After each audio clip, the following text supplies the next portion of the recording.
Hey guys, welcome back to the channel. Chris here, CG Aviator. I've been away for a little bit. Hope you didn't miss me, but I'm back getting in the swing of things, and I'm going to bring you a preview, a first look at a really exciting product. This is the Astro One by Got Friends for Microsoft Flight Sim, and it'll be available on the 20th of April 2023.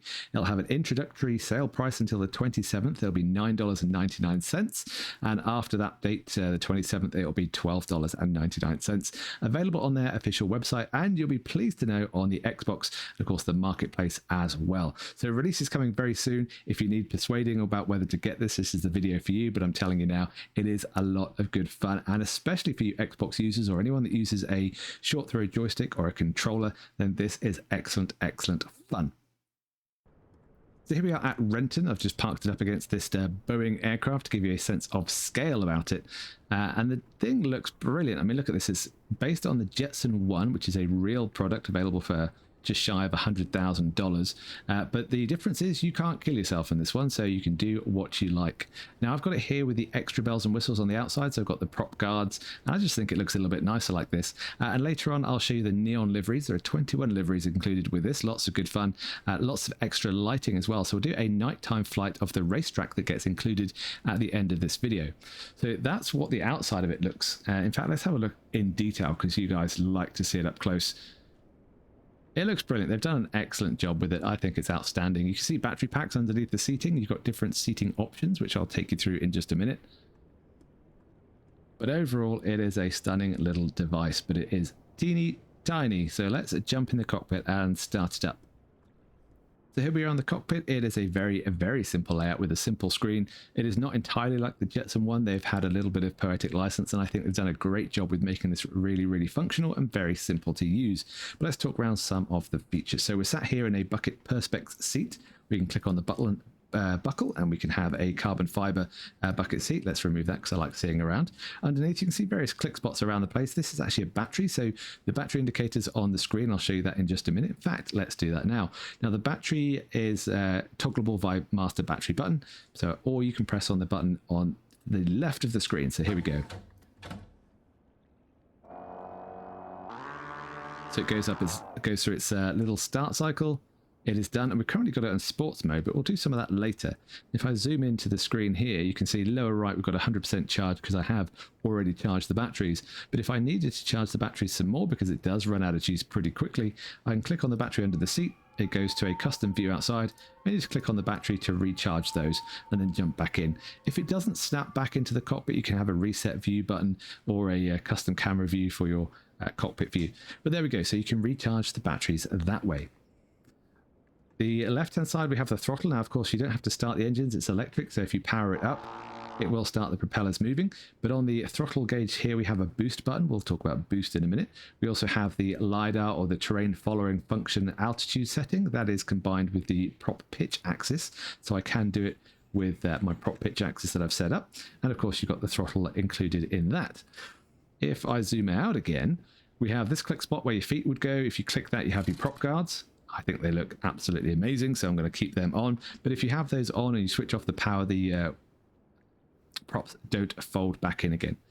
On the props, let's talk about the props then. So if I have a look on the left-hand side, there's another click spot here. And if I click on that, you can see there's now pink changing into a yellowy hue, and it's got the neon kind of RGB functionality. And we'll do a night flight later where you can see that. It looks spectacular, but we'll switch it off for now.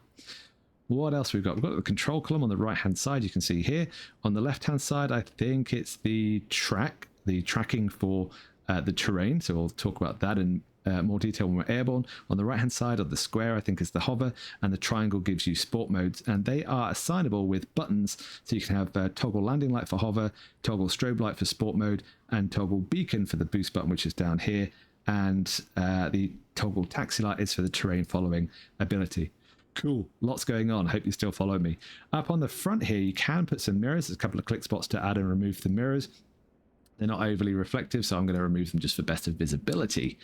On the left-hand side of the screen, we have the ability to mute. I think that's the extra bells and whistles for audio alerts that you get. And on the right-hand side, if I start the engine up, well, get the prop spinning and click on here, you can put in your earplugs and it goes quiet. How nice is that? I really like that idea. On the screen itself down the center, you can see you've got track, hover, sport and boost. We've already talked about those. They're enabled with the buttons on the control column and the buttons on your throttle. You've got the usual readouts of altitude in feet. You've got AGL in feet, vertical speed, knots, of course. And round the gauges, we can see that once we're airborne. I'll show you that with north as a white arrow. That's as simple as it gets. And you've got your batteries 100% at the moment on the left and right. Wowzers, that is a lot. Right, let's get flying. We'll keep it simple with the normal mode, and then we'll go to craziness in just a minute. Look at this. Look how good that Boeing looks. That looks very nice indeed. I'll put links to all the products, by the way, in the description below, so you can check them out as you wish. So here we go. Now, it is pretty simple to fly. It's not overly jerky. If you release the stick, it'll go back to wings, if I can say wings level. It has quite a bit of inertia in the momentum of the airframe, but it's very quick to change the power of the blades, of course, because they are battery-powered electric motors. So it takes a little bit of getting used to. You can't really fly it like a helicopter. You can just throw it around as quickly as you like, but it is pretty easy to fly. Now, this is full left and right, which is pretty sporty. Full forward and aft, and full left. Whoa! It does go pretty quick, so I recommend you start out like this until you get a hang of it. So let's just fly this around and see what this looks like. The scenery is just fantastic.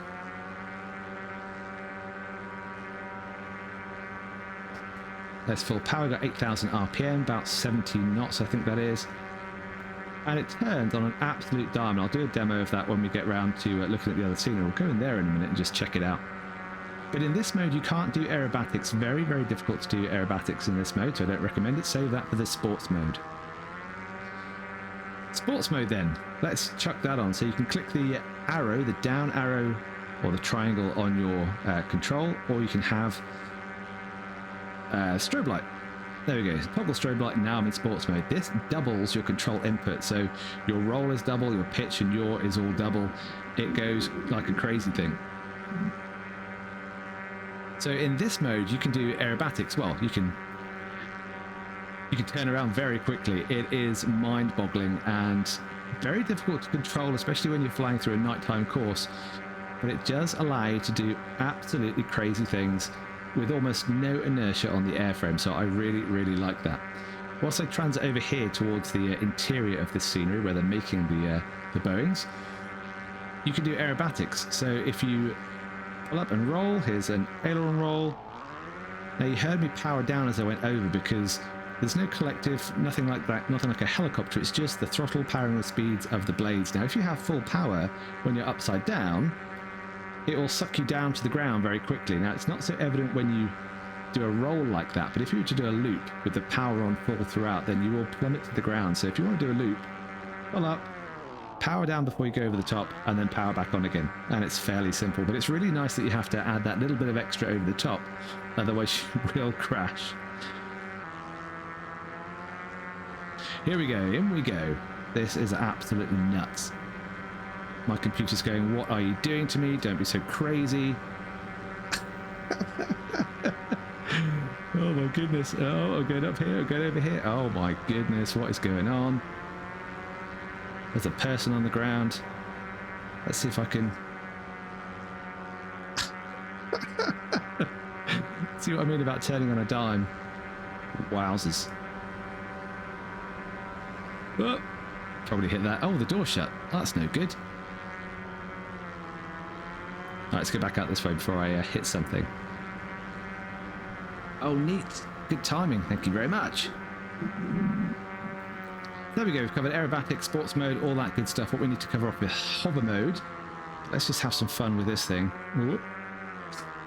This is very tricky to control. I absolutely love this scenery. It is so dynamic. You can just sit here and watch things go from place to place. In fact, what I haven't done is flown from the outside, so we should do some of that. So this is what it looks like from the outside, and this is probably a little bit easier to fly like this because you get a bit more peripheral vision.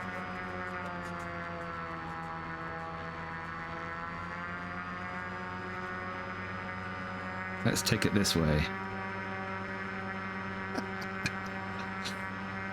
Oh my goodness. And yep.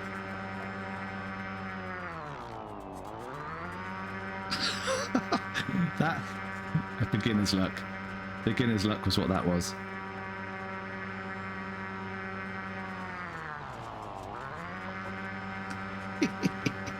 This, you can tell, this is just a lot of fun. A lot of fun. And you can throw it. Ooh, oh, oh. Okay, what I'm going to do now is enable the tracking mode. So that is the yellow circle button on the right-hand control column there. I'm going to enable it using the toggle taxi light command. And it's now adjusted the power to give me the altitude that I've directed, and that's the white circle inside here. See the white arc. Let's put myself back into my cockpit position. And now my throttle position doesn't matter. It just keeps me at the altitude as required. You can see my throttle demand on the instrumentation there. It's all to do with my stick input now, and I can just fly it around and it will change the engines as required to keep me at this altitude above ground level. I should say height above ground level.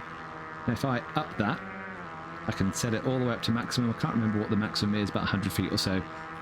It's not infallible, you can still hit the ground, but it does make it really easy to race around, do some sightseeing, and safe in the knowledge, or reasonably, that you're not going to hit anything. Now, I wonder if it knows about buildings. Doesn't look like it. So this is ground level. So if you have, well, at least I think it is. So if you have buildings in the way, don't expect to climb over them. So that is LiDAR, or the terrain following. Now that has really interesting connotations for tornadoes, because they have terrain following radar and they are in progress with various developers, and I'm very excited to see if they can include this technology into that, because that would be amazing. Okay, so that's terrain following. What I'm going to do now is bump it up a little bit. I will enable hover mode. So hover mode is landing light toggle. I think you can see it's on the front panel there. It's got track and hover. And so my height is now set with track, and the hover mode is putting me centrally over a spot, and I can vary my altitude, or my height, sorry, with my prop pitch axis. And I can fly this from outside, no problems. You can move it around with the stick inputs. It's got a bit of inertia, so it's still a bit tricky to get right over any spot that you want, but that is really, really cool. Now if I disable hover mode, which I'm doing from outside, and I push forwards on the stick, he says, I'm not using the throttle, I'm just flying from outside, having a little bit of fun. So here are all your liveries, 21 in total, lots of really good stuff to pick from. Avatar looks pretty good, Crystal's good, Neon is the one I'm going to use because it's extra colourful for nighttime flying. Horizon was the one I used around, or will use around Renton. We've got Riptide, there's greens, there's solid block colours, there's loads of stuff going on. So these are all the liveries. Very, very cool. So in terms of the scenery, they have included a scenery pack by Emerald Scenery Design. It is AST1 for reference. This is where it is. So you've got San Francisco off to the west. You've got Aspen off to the east, Telluride or KTEX just down to the south and east. So this is where the course is. Let's have a zoom in. And it is exceptionally colourful. So let's go fly. Okay, so here we are during the day. You can see the lights are still there. It looks pretty good, but it takes on a whole another level when we get to nighttime, and that's what we're going to do the race in. I'll put a timer against the race lap so you can compare it to what you can do. And let's switch off the lights and see what these neon lights look like. The other thing I forgot to talk about at Renton was the boost function. So I'll do a little bit of boost before we go through the course, but look how good that is looking. Love it. Okay, the other thing you want to do at night time is to click on the motors, the props, which will give you the neon lights. And when we get clear of the bright lighting here, I'll show you what that looks like. You can already see it on the blade tips. How good does that look? Oh my goodness. All right, the boost function, I think, is a 4-second boost. Gives you 12,000 RPM, and I think you've got to wait a minute or so, or 2 or 3 minutes before you can do it again, so use it wisely. Let's do it quickly now before I get into it, because I don't like to go too fast around this course. Here we go. Boost.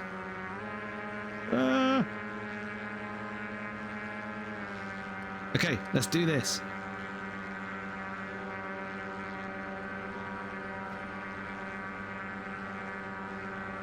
That looks absolutely mind-boggling. Very cool indeed.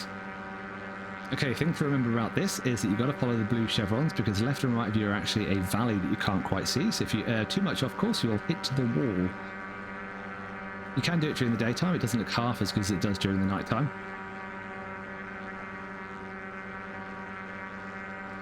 And it does look really good. If you haven't gathered in the summary of this video, it's excellent, it's great fun, it's innovative. I love the terrain following applications. I hope that goes forwards into other aircraft types. And for the price, $10 at launch, $13 after the 27th of April, it is worth every penny and is great fun. And it's available for Xbox, so no real reason not to get this.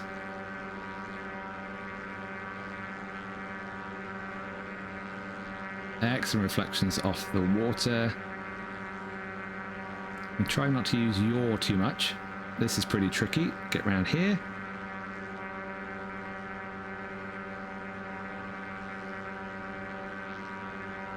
Down through the tunnel. I have to say I'm working pretty hard with the stick.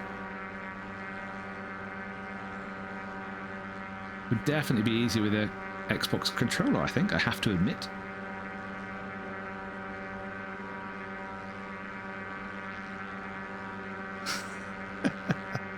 This is so weird.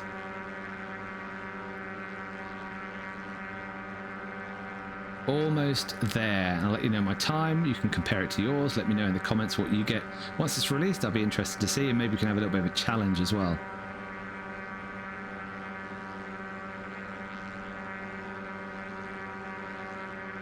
See all the spotlights in the background.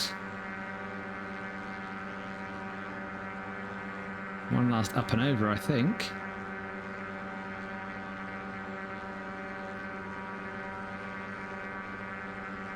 And we flow back into the inflow to the start-finish line.